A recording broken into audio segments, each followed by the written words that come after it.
iPhone 17 ഒരു 1.5 മാസം നമ്മൾ കണ്ടിന്യൂസ് ആയിട്ട് ഉപയോഗിച്ചിരിക്കുകയാണ്. അപ്പോൾ ഈ ഒരു ഉപയോഗത്തിന് ശേഷം ഈ ഒരു ഫോൺ എങ്ങനെ തോന്നി? അതായത് നമ്മൾ അൺബോക്സിങ്ങിൽ ഒരുപാട് നല്ല കാര്യങ്ങൾ പറഞ്ഞിട്ടുണ്ടായിരുന്നു. 16 Pro, അതായത് ഇതിൻ്റെ തൊട്ട് മുൻപുള്ള വെർഷനിലെ പ്രോ മോഡൽ അത് 69-70 റേഞ്ചിലൊക്കെ ഓഫറിൽ വന്നപ്പോൾ അത് എടുക്കുന്നതിനേക്കാൾ ഒരുപക്ഷെ നല്ലത് ഇത് തന്നെയായിരിക്കും എന്നുള്ള രീതിയിൽ അടക്കം നമ്മൾ പറഞ്ഞിട്ടുണ്ടായിരുന്നു. നമ്മൾ മാത്രമല്ല ഒരു എല്ലാവരും പറഞ്ഞിട്ടുണ്ടായിരുന്നു. പക്ഷേ ഒരു മാസം കഴിയുമ്പോൾ ഉള്ള നമ്മുടെ ഒരു എക്സ്പീരിയൻസ്, പ്രോസ് ആൻഡ് കോൺസ് അടക്കം, ഗുണങ്ങളും ദോഷങ്ങളും അടക്കമുള്ളൊരു വീഡിയോ ആണ്. എക്സ്പീരിയൻസ് ആണ് ഷെയർ ചെയ്യുന്നത്. ഇതിൻ്റെ സ്പെക്കും ഡീറ്റെയിൽസും ആണെങ്കിൽ നിങ്ങൾക്ക് അറിയേണ്ടതെങ്കിൽ അൺബോക്സിംഗ് വീഡിയോ കിടക്കുന്നുണ്ട്, അതിൽ എല്ലാ കാര്യങ്ങളും കണ്ടു നോക്കുക. ഇത് നമ്മുടെ എക്സ്പീരിയൻസ് ആണ് നമ്മൾ പറയാൻ പോകുന്നത്. അപ്പോൾ ആദ്യം എനിക്കൊരു കാര്യം പറയാനുള്ളത്, നമ്മൾ പറഞ്ഞുള്ളൊരു കാര്യം, iPhone 16 പ്രോയേക്കാൾ ഒരുപാട് കാര്യങ്ങളിൽ നല്ലതാണ് ഈ 17 ബേസ് മോഡൽ. അപ്പോൾ അതുകൊണ്ട് അതിനേക്കാൾ നല്ലത് ഇത് എടുക്കുന്നതാണ് എന്നുള്ള തരത്തിലുള്ള ഒരുപാട് വീഡിയോകളും നമ്മൾ കണ്ടിട്ടുണ്ട്. ഞാനും ഇത് നല്ലത് തന്നെയാണെന്നാണ് പറഞ്ഞിട്ടുണ്ടായിരുന്നത്. ബട്ട് ഒരു കാര്യം പറയും, ഇത്രയും ദിവസം നമ്മൾ കൈപിടിച്ച് ഉപയോഗിച്ചിങ്ങനെ വരുമ്പോൾ തോന്നിയ ഒരു കാര്യം എന്താണെന്ന് വെച്ച് കഴിഞ്ഞാൽ, പ്രോ ഫോൺ എന്ന് പറയുന്നത് ഒരു പ്രോ ഫീൽ തന്നെയാണ്. അതായത് കയ്യിൽ പിടിക്കുമ്പോൾ നമുക്ക് ഒരു പ്രോ ഫീൽ എന്ന് പറയുന്നത്, ഈ ഒരു ക്യാമറ മോഡ്യൂൾ 3 ഇരിക്കുന്നതിൻ്റെ ആണോ, ഈ ടൈറ്റാനിയം ഫ്രെയിം ആണോ എന്താണെന്നല്ലേ, 16 സീരീസിലെ ആ 16 Pro അല്ലെങ്കിൽ പ്രോ മാക്സ് എന്ന് പറയുമ്പോൾ ആ ഒരു നല്ല പ്രീമിയം ഫീൽ കയ്യിൽ വരും. ആ ഫീൽ ഒരിക്കലും ബേസ് മോഡലിന് കിട്ടില്ല. അത് 16, 15 ഏത് മോഡലായാലും കിട്ടാറില്ല. അത് ഇച്ചിരി കുറവ് തന്നെയാവാറാണ് പതിവ്. 17 വരുമ്പോഴും ആ ഒരു കഴിഞ്ഞ വർഷത്തെ 16 Pro എടുക്കണ്ട, ഇത് എടുത്തോളൂ എന്ന് പറയുന്നിടത്തും ആ ഒരു പ്രീമിയം ഫീല് വരത്തില്ല. 17 ഒരു ബേസ് മോഡലാണെന്ന ഫീല് തന്നെയാണ് കയ്യിൽ പിടിച്ച് ഉപയോഗിക്കുമ്പോൾ നമുക്ക് വരിക. അപ്പോൾ നിങ്ങൾക്ക് ആ ഒരു 3 ക്യാമറ സെറ്റപ്പും കാര്യങ്ങളൊക്കെ വേണം, ഇതൊക്കെ ഈ ഒരു പ്രോ ഫീല് വേണമെന്നുള്ളവരാണെങ്കിൽ ഇതെടുത്തിട്ട് കാര്യമില്ല എന്നുള്ളതാണ് എൻ്റെ ഒരു ഫീലിങ്സ് എനിക്ക് തോന്നിയത്. ഗുണങ്ങളുണ്ട് കേട്ടോ, കഴിഞ്ഞ വർഷത്തെ 16 പ്രോയേക്കാൾ ഒരുപാട് കാര്യങ്ങളിൽ 17 ബെറ്ററാണ്. ബട്ട് സ്റ്റിൽ ഫീലിങ്ങിൻ്റെ കാര്യമാണ് ഞാൻ പറഞ്ഞത്. പലരും ഈ ഐഫോണൊക്കെ എടുക്കുന്ന ചിലരൊക്കെ ഒരു ഷോയ്ക്ക് വേണ്ടിയും ആ ഒരു ലക്ഷറി സംഭവത്തിനൊക്കെ വേണ്ടി എടുക്കുന്നവരൊക്കെ ഉണ്ടല്ലോ. അങ്ങനെയുള്ളവരുണ്ടെങ്കിൽ നിങ്ങൾ ആ കഴിഞ്ഞ വർഷത്തെ പ്രോ തന്നെ എടുത്താൽ മതി. ഇതെടുക്കണ്ട, അതിനാണ് ആ ഫീൽ കിട്ടുന്നത്. ഈ ഒരു ഇത്രയും നാൾ ഉപയോഗിച്ചപ്പോൾ എനിക്ക് തോന്നിയതാണ്, ജസ്റ്റ് ഒന്ന് പറഞ്ഞെന്നുള്ളൂ ആദ്യം തന്നെ. എന്നാൽ നിങ്ങൾ 17 എടുക്കാൻ ആഗ്രഹിച്ച് നിൽക്കുക, നിങ്ങൾക്ക് 16 Pro തന്നെ വേണമെന്നൊന്നുമില്ല. ബഡ്ജറ്റ് ഇപ്പോഴത്തെ അവസ്ഥ നോക്കിയാൽ ഓഫറൊന്നുമില്ല, 1 ലക്ഷം രൂപ കൊടുക്കണം 16 Pro കിട്ടണമെങ്കിൽ. അപ്പോൾ അതിനേക്കാൾ നല്ലത് ഇത് തന്നെയല്ലേ എന്നാണ് ചിന്തിക്കുന്നതെങ്കിൽ തീർച്ചയായിട്ടും അതിനേക്കാൾ നല്ലത് ഇത് തന്നെയാണ്. കാരണം അതിലുള്ള പോലെ തന്നെ വളരെ സ്ലിമ്മായ ബെസൽസും കാര്യങ്ങളുമാണ്, അതിനേക്കാൾ ലൈറ്റ് വെയ്റ്റും കംഫർട്ടുമാണ്, അതിനേക്കാൾ ബാറ്ററി ലൈഫ് ഉണ്ട്. 120 Hz പ്രൊമോഷൻ ഡിസ്പ്ലേ തന്നെ വരുന്നുണ്ട്, ഡൈനാമിക് ആയിട്ട് ഓൾവേസ് ഓൺ ഡിസ്പ്ലേ അടക്കം എല്ലാ സംവിധാനങ്ങളും ഇതിൻ്റെ ഡിസ്പ്ലേ ഭാഗത്ത് വരുന്നുണ്ട്. അതുകൊണ്ട് തന്നെ പ്ലസ് അതിൻ്റെ ഒപ്പം അതിനേക്കാൾ ബെറ്റർ എന്ന് പറയാൻ കാരണം ഇതിൽ നമുക്ക് സെറാമിക് ഷീൽഡ് 2 പ്രൊട്ടക്ഷനാണ്. ഒപ്പം തന്നെ ഇതിൽ ഇതുവരെയായിട്ട് ഒരു സ്ക്രാച്ചും വന്നിട്ടില്ല കേട്ടോ. ആ പ്രൊട്ടക്ഷൻ എന്ന് പറഞ്ഞാൽ നല്ല സ്ട്രോങ് ആണെന്ന് തോന്നുന്നു. ഇതുവരെയായിട്ട് ഒരു ഇഷ്യൂ ഇല്ല, നമ്മൾ കേസൊന്നും ഇടാറില്ല ഉപയോഗിക്കുമ്പോൾ. അതിൻ്റെ ഒപ്പം തന്നെ ബ്രൈറ്റ്നസ് 3000 nits കുറച്ചും കൂടി ബ്രൈറ്ററുമാണ്. ഒപ്പം തന്നെ മറ്റൊരു സംഭവം കൂടി, ഒരു ആൻറ്റി റിഫ്ലക്റ്റീവ് കോട്ടിംഗ് എന്ന് പറയുന്നത് ചെറിയൊരു കോട്ടിംഗ് ഉള്ളൂ കേട്ടോ. അത് വലിയ ഗുണമൊന്നും എനിക്ക് തോന്നിയില്ല, ബട്ട് സ്റ്റിൽ അത് ഇത്തിരി ബെറ്ററാണ്. സോ അപ്പം അങ്ങനെ 2-3 കാര്യങ്ങളിൽ ബെറ്ററുമാണ് ഇതിൻ്റെ ഡിസ്പ്ലേ എന്നുള്ളത് കൊണ്ട് നിങ്ങൾക്ക് തീർച്ചയായിട്ടും ഒരു ബെറ്റർ എക്സ്പീരിയൻസ് നിങ്ങൾക്ക് ഈ ഒരു ഫോണിൻ്റെ ഡിസ്പ്ലേയുടെ ഭാഗത്ത് കിട്ടുന്നുണ്ട്. പ്രൈസ് കുറവാണെന്ന് കൺസിഡർ ചെയ്യുമ്പോൾ, ഇപ്പോൾ നിങ്ങൾ പ്രോ എടുക്കുമ്പോൾ 1 ലക്ഷം കൊടുക്കണ്ടേ, അപ്പോൾ 78,000 രൂപയ്ക്ക് ഓഫറിൽ നിങ്ങൾക്ക് ഇത് കിട്ടും. ആ പ്രൈസിന് ഈ 1 ലക്ഷത്തിന് മുകളിലുള്ള ഒരു ഫോണിൻ്റെ ഫുൾ ഫീച്ചേഴ്സ് ഇറങ്ങുന്ന ഡിസ്പ്ലേ സെറ്റപ്പാണ്. സോ നല്ല ബെറ്ററായ ഡിസ്പ്ലേ എന്ന് തീർച്ചയായിട്ടും പറയാവുന്ന ഒരു അവസ്ഥയാണ് 17 ഡിസ്പ്ലേക്കുള്ളത്. സോ നിങ്ങൾ ആ ഒരു ഡിസ്പ്ലേയുടെ പോർഷനിലേക്ക് വന്നു കഴിഞ്ഞാൽ തീർച്ചയായിട്ടും ബെറ്റർ ഇതാണ്. സോ അപ്പോൾ ഡിസ്പ്ലേയുടെ കാര്യം മൈൻഡിലിരിക്കട്ടെ. പ്രൊസസ്സർ, പെർഫോമൻസ്, ഈ കാര്യത്തിൽ നമുക്ക് ഏത് വെർഷനേക്കാളും, കഴിഞ്ഞ വർഷങ്ങളിലേക്ക് ഏത് വെർഷനേക്കാളും, ഈവൻ 16 Pro എടുത്താൽ അതിനേക്കാളൊക്കെ ബെറ്റർ ഈ 17 ആണ്. കാരണം കഴിഞ്ഞ വർഷത്തെ പ്രോ മാക്സിൻ്റെയൊക്കെ ആൻഡ്രോയിഡ് സ്കോർ കഴിഞ്ഞ വീഡിയോ നമ്മൾ കാണിച്ചിട്ടുണ്ടായിരുന്നു. അത് 1.7 മില്യൺ റേഞ്ചിലേ വരുന്നുള്ളൂ.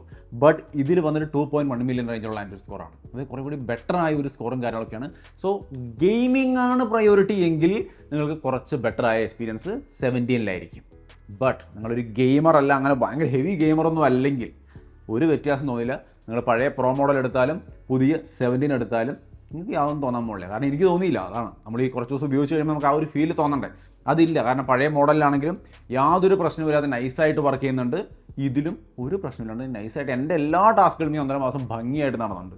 സോ പെർഫോമൻസ് നിങ്ങൾക്ക് മാറ്റം ഫീൽ ചെയ്യില്ല. നിങ്ങൾ ഹെവി ഗെയിമർ, ഒരു ഫ്രെയിം ഡ്രോപ്പ് പോലും നിങ്ങളെ ബാധിക്കുന്ന ഹെവി ഗെയിമർ ആണെങ്കിൽ തീർച്ചയായിട്ടും നിങ്ങൾ 17 എടുത്താൽ മതി. കഴിഞ്ഞ ദിവസം 16 Pro പോലും എടുക്കരുത്, അതിനേക്കാളൊക്കെ നല്ലതാണ്. സോ അപ്പോൾ ഇത് മനസ്സിൽ വയ്ക്കുക. പെർഫോമൻസ് ബെറ്റർ നോക്കുന്നുവെങ്കിൽ, അത്രയും ഡീറ്റെയിൽഡ് ആയിട്ട് നിങ്ങൾ നോക്കുന്നുവെങ്കിൽ ബെറ്റർ 17 ആണ്. പിന്നെ iOS 26 ഇപ്പോൾ കഴിഞ്ഞ മോഡലിലും വന്നിട്ടുണ്ട്, ഇതിലും ഉണ്ട്. സോ അത് വലിയ വിഷയമല്ല. ഓവറോൾ യൂസർ എക്സ്പീരിയൻസ് രണ്ടിലും സെയിം ആണ് കേട്ടോ. രണ്ടിലും ഒരു വ്യത്യാസമില്ല, പക്കാ സെയിം ആണ്. ഇനി ക്യാമറയാണ് അടുത്തൊരു കാര്യം എനിക്ക് എക്സ്പീരിയൻസ് ചെയ്തത്, പ്രത്യേകിച്ച് എടുത്ത് പറയാനുള്ളത്. സെൽഫി ക്യാമറ കിടുവാണ്. അതായത് 18 മെഗാ പിക്സൽ തന്നെ കൂട്ടിയിട്ടുണ്ട്. ഒപ്പം ഈ സെൻട്രൽ സ്റ്റേജ് എന്ന് പറയുന്ന സംവിധാനം ഭയങ്കര യൂസ്ഫുള്ളാണ്. കാരണം ഇങ്ങനെ ക്യാമറ ചെരിച്ച് പിടിച്ച് ഈ വിരലമ്മ വെച്ചിട്ട് ഇങ്ങനെയൊക്കെ ഫോട്ടോ എടുക്കുന്ന ഒരു അവസ്ഥയിൽ നിന്ന് മാറി ഇങ്ങനെ തന്നെ കയ്യിൽ പിടിച്ചിട്ട് സുഖമായിട്ട് ചകറാന്ന് നമുക്ക് സെൽഫി എടുക്കാം. നോർമൽ രീതിയിൽ സെൽഫി എടുക്കാം. ആ വൈഡായിട്ടുള്ള സെൽഫി എടുക്കുന്ന കാര്യം ഞാൻ പറഞ്ഞിട്ടോ, ഇങ്ങനെ പിടിക്കണ്ട. നമുക്ക് ഇങ്ങനെ പിടിച്ചാൽ തന്നെ ആ ഫ്രണ്ടിൽ സെൻട്രൽ സ്റ്റേജ് കൊടുത്താൽ ക്യാമറ സൈഡിലേക്കുള്ള വ്യൂ, ആ ഹൊറിസോണ്ടൽ വ്യൂയിലേക്ക് വരും. നൈസായിട്ട് ഫോട്ടോ എടുക്കാം. ക്വാളിറ്റിയും ബെറ്ററാണ്. പിന്നെ ഇതിൽ ഡുവൽ ക്യാപ്ചർ, ഫ്രണ്ട് ക്യാമറയും ബാക്ക് ക്യാമറയും കൊണ്ട് റെക്കോർഡ് ചെയ്യുന്ന പരിപാടിയൊക്കെ ഉണ്ട്. അതേപോലെ തന്നെ അൾട്രാ സ്റ്റെബിലൈസ്ഡ് വീഡിയോ ഉണ്ട്. ബാക്കിയെല്ലാം സാധാരണ ഐഫോണുകളിൽ എപ്പോഴും നല്ല ക്വാളിറ്റി വീഡിയോസൊക്കെ കിട്ടാറുണ്ട്. അതൊക്കെ ഇവിടെയുണ്ട്. സിനിമാറ്റിക് വീഡിയോ എല്ലാ സംഭവങ്ങളും ഉണ്ട്.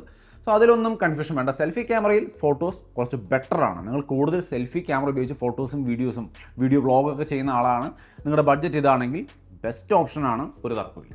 അത് ക്ലിയർ ആയല്ലോ. എന്നാൽ ഇതിൻ്റെ മെയിൻ ക്യാമറയിലേക്ക് വരുമ്പോൾ, അതായത് നമ്മളിപ്പോൾ പറഞ്ഞ രീതി അനുസരിച്ച് പറയുകയാണെങ്കിൽ 16 Pro ഇപ്പോൾ സെക്കൻഡ്സ് ഒക്കെ എടുക്കാൻ പോകുന്ന ആൾക്കാരാണെങ്കിൽ ഇപ്പോൾ 80 രൂപ റേഞ്ചിൽ കിട്ടും. തീർച്ചയായിട്ടും മെയിൻ ക്യാമറ വരുമ്പോൾ അതാണ് നല്ലത്, 16 Pro ആണ് നല്ലത്. കാരണം ഇതിൽ നമുക്ക് അത്യാവശ്യം നല്ല ടെലഫോട്ടോ ലെൻസ് കിടക്കുന്നുണ്ട്. അത്യാവശ്യം പലപ്പോഴും സൂം ചെയ്ത് ഫോട്ടോ എടുക്കേണ്ട ആവശ്യം എപ്പോഴും വരുന്നുണ്ട്. അത് ഞാൻ ഉപയോഗിച്ച് തുടങ്ങിയതിന് ശേഷം എനിക്കിപ്പോൾ അത് മിസ്സിംഗ് ആയിട്ട് തോന്നുന്നു അതില്ലാത്ത ഫോൺ ഉപയോഗിക്കുമ്പോൾ. സോ അത് തീർച്ചയായിട്ടും യൂസ്ഫുൾ ആയ സംഭവം അത് ഇതിലില്ല. 2 4K 120 FPS, അതായത് 4Kയിലേക്ക് ഒരു സ്ലോ മോഷൻ എടുക്കണമെങ്കിൽ അത് ഇതിൽ സപ്പോർട്ട് ചെയ്യുന്നില്ല. അതേപോലെ ലൈഡാർ സംവിധാനം, രാത്രിയൊക്കെ ഒരു ഫാസ്റ്റായിട്ട് ലോ ലൈറ്റിലൊക്കെ ഫാസ്റ്റായിട്ട് ഫോക്കസ് ചെയ്യുന്നൊരു സംവിധാനം. ലൈഡാർ എന്ന് പറയുന്ന ഈ ഒരു കുഞ്ഞി ബ്ലാക്ക് കണ്ടോ, ഈ സാധനം അത് ഇതിനകത്തേ ഉള്ളൂ. കഴിഞ്ഞ വർഷത്തെ പ്രോ ഫോണിലൊക്കെ ഉണ്ടാവും, ഇതിനകത്ത് അതില്ല. ഇപ്പോൾ അങ്ങനെ പിന്നെ റോ ലോഗ് വീഡിയോ അതൊക്കെ നമുക്ക് കഴിഞ്ഞ വർഷത്തെ പ്രോ ഫോണിൽ കിട്ടും. പക്ഷേ ഇതിൽ അതൊന്നും കിട്ടില്ല. ബട്ട് ഇതിലുള്ള ഫോട്ടോസും വീഡിയോസും എന്ന് പറയുന്നതൊക്കെ ഞാൻ അവിടെ വീഡിയോ കാണിച്ചു, ഫോട്ടോസൊക്കെ കാണിച്ചു തന്നിട്ടുണ്ട്. എല്ലാം ബെസ്റ്റ് ക്വാളിറ്റിയാണ്, ഒരു പ്രശ്നവുമില്ല. ഇത് മതിയെങ്കിൽ ഓക്കെ. ബട്ട് ഞാൻ ഈ പറഞ്ഞ കാര്യങ്ങളൊക്കെ നിങ്ങൾ കഴിഞ്ഞ വർഷത്തെ ഒരു 16 Pro പോയിട്ട് സെക്കൻഡ്സ് ഒക്കെ എടുക്കുകയാണെങ്കിൽ 80 രൂപ കൊടുത്ത് എടുക്കുകയാണെങ്കിലും അത് ഇതിനേക്കാൾ ബെറ്റർ ആയിരിക്കും എന്ന് അറിഞ്ഞിരിക്കുക. ഓഫറിൽ കിട്ടാനുണ്ടെങ്കിൽ അടിപൊളിയാണ് കേട്ടോ. ബിഗ് ബില്യൺ ഓഫറിൽ വന്നപ്പോൾ ഞാൻ പറഞ്ഞിട്ടുണ്ടായിരുന്നു അത് 7 രൂപയ്ക്ക് അത് കിട്ടുകയാണെങ്കിൽ സെറ്റാണ്. പക്ഷെ അപ്പോഴും സെൽഫി ക്യാമറ ഇവിടെയാണ് നല്ലത്. നിങ്ങൾ വ്ളോഗൊക്കെ കൂടുതൽ എടുക്കുന്ന ആൾക്കാരാണെങ്കിൽ ഇതിൻ്റെ സെൽഫി ക്യാമറ അല്ലേ നല്ലത്. സോ കൺഫ്യൂസിങ് ആണ് ശരിക്കും പറഞ്ഞാൽ. അത് നിങ്ങളുടെ ഉപയോഗത്തിനനുസരിച്ചാണ് വരുന്നത്. സോ നിങ്ങളിതിൽ എന്താണ് ഉപയോഗിക്കുന്നതെന്നനുസരിച്ചുകൊണ്ട് നന്നായിട്ട് ആലോചിച്ച് നോക്കുക. നിങ്ങൾക്ക് സെൽഫി ക്യാമറ, വ്ളോഗ്, ബാക്കി മെയിൻ ക്യാമറ എല്ലാം നല്ലതാണ്.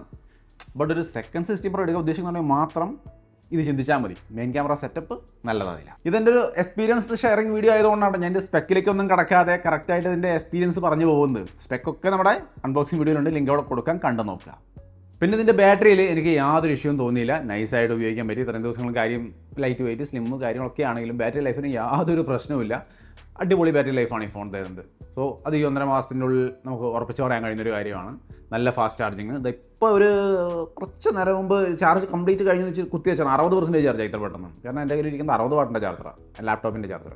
സോ 40 വാട്ട് എബോവ് ഉള്ള ഒരു ചാർജർ ഉപയോഗിക്കുകയാണെങ്കിൽ 50% ഒക്കെ 30 മിനിറ്റ് കൊണ്ട് സിമ്പിളായിട്ട് ചാർജായി കിട്ടും. സോ അത് ആൻഡ്രോയിഡ് ഫോണിനെ അപേക്ഷിച്ചതൊന്നുമല്ല. ബട്ട് സ്റ്റിൽ നമ്മൾ ഐഫോൺ നോക്കുമ്പോൾ നല്ല ഫാസ്റ്റ് ചാർജിങ് ആണ്. 25 വാട്ടിൻ്റെ വയർലെസ് ചാർജിങ് സപ്പോർട്ട് ചെയ്യുന്നുണ്ട്.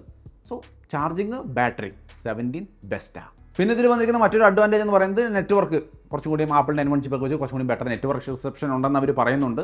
നമ്മൾ ഉപയോഗിച്ച് നോക്കുമ്പോൾ നമുക്ക് നെറ്റ്വർക്കിൻ്റെ ഇഷ്യൂസ് ഒന്നും കണ്ടില്ല. അതുകൊണ്ട് തന്നെ അത് ബെറ്ററാണെന്ന് വിശ്വസിക്കാം. യാതൊരു പ്രശ്നവും ഇതുവരെ നെറ്റ്വർക്കിൽ നമുക്ക് വന്നിട്ടില്ല. നമ്മൾ ഉപയോഗിച്ചിരിക്കുന്നത് എയർടെൽ സിമ്മാണ്. ഇതുവരെയായിട്ടും വിഷയങ്ങളൊന്നുമില്ല. പിന്നെ Wi-Fi 7, Bluetooth 6 അങ്ങനെയുള്ള കാര്യങ്ങളൊക്കെ വരുന്നുണ്ട്. അതൊക്കെ ടോപ്പാണ്, ലേറ്റസ്റ്റ് ആണ്. പിന്നെ ഇതിനകത്ത് ആക്ഷൻ ബട്ടൺ, ക്യാമറ ബട്ടൺ, ഇതിനെക്കുറിച്ചൊക്കെ പറയുകയാണെങ്കിൽ ആക്ഷൻ ബട്ടണൊക്കെ എപ്പോഴും പഴയ പോലെ ഞാൻ സൈലൻ്റ് ആക്കാൻ മാത്രം ഉപയോഗിക്കുന്നത്. ക്യാമറ ബട്ടൺ പിന്നെ തൊട്ട് നോക്കാറില്ല. കിട്ടിയ സമയത്ത് എനിക്ക് ഭയങ്കര യൂസ്ഫുള്ളായിട്ട് ഞാൻ അന്ന് അതിൻ്റെ വീഡിയോയിലൊക്കെ വാചകം അടിച്ചിരുന്നു. ഭയങ്കര സംഭവം എനിക്ക് ഭയങ്കര യൂസ്ഫുള്ളായി തോന്നിയത്. പിന്നെ ഞാനത് മറന്നു, അതുള്ള കാര്യം. ആയിക്കോട്ടെ, ശരിക്കും മറന്നു. 17 Proയിൽ ഇങ്ങനെ ഒരു സാധനം ഉള്ളത് ഞാൻ തൊട്ടേ നോക്കിയിട്ടില്ല. സോ അത്രയും ആപ്പിൾ ഈ സംഭവം എടുത്ത് കളയണമെന്ന് എനിക്ക് തോന്നുന്നത്. കാരണം ഞാൻ മാത്രമല്ല, എൻ്റെ പല സുഹൃത്തുക്കളും ഇത് മറന്നു തുടങ്ങിയതിനെപ്പറ്റി. എന്തായാലും നിങ്ങൾ ഈ ക്യാമറ കൺട്രോൾ ബട്ടൺ ഉപയോഗിക്കുന്നുള്ള കാര്യം തീർച്ചയായിട്ടും കമൻറ്റ് ചെയ്യുക. ഇതിലിതൊക്കെ ഭംഗിയായിട്ട് വർക്ക് ചെയ്യുന്നുണ്ട്, വിഷയമൊന്നുമില്ല. പിന്നെ ആപ്പിൾ ഇൻ്റലിജൻസിനെ കുറിച്ച് പറയാനാണെങ്കിൽ അറിയാമല്ലോ, ഒന്നും പറയാനില്ല. ഇതിൻ്റെ കാര്യത്തിൽ ഒരുപാട് പേര് ഈ 17 Proയുടെ കാര്യത്തിൽ, പ്രോ മാക്സിൻ്റെ കാര്യത്തിൽ പറയുന്നുണ്ട് കളർ പോകുമെന്ന്. ഓറഞ്ച് കളറിന് അങ്ങനെ പല ഇഷ്യൂസ് ആൾക്കാർ പറയുന്നുണ്ട്. പക്ഷേ ബ്ലൂ കളർ നമ്മളായിരിക്കുന്നത് 1.5 മാസമായിട്ട് ഉപയോഗിച്ചുകൊണ്ടിരിക്കുന്നു. ഒരു വിഷയമില്ല, ഒരു സ്ക്രാച്ച് പോലും വന്നിട്ടില്ല. സോ ബിൽറ്റ് ക്വാളിറ്റിയിൽ ഇതിന് യാതൊരു പ്രശ്നവുമില്ല.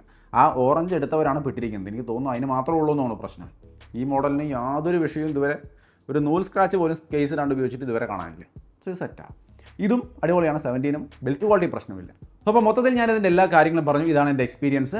17 1.5 മാസത്തിന് ശേഷമുള്ള കാര്യമാണ് പറഞ്ഞത്. സ്പെക്കുകൾ എന്തെങ്കിലും അറിയാനുണ്ടെങ്കിൽ അൺബോക്സിംഗ് വീഡിയോ കണ്ടു നോക്കുക. വെറുതെ വീണ്ടും റിപ്പീറ്റ് ചെയ്ത് പറയേണ്ടതെന്ന് വെച്ചിട്ടാണ് ഒന്നും പറയാത്തത്.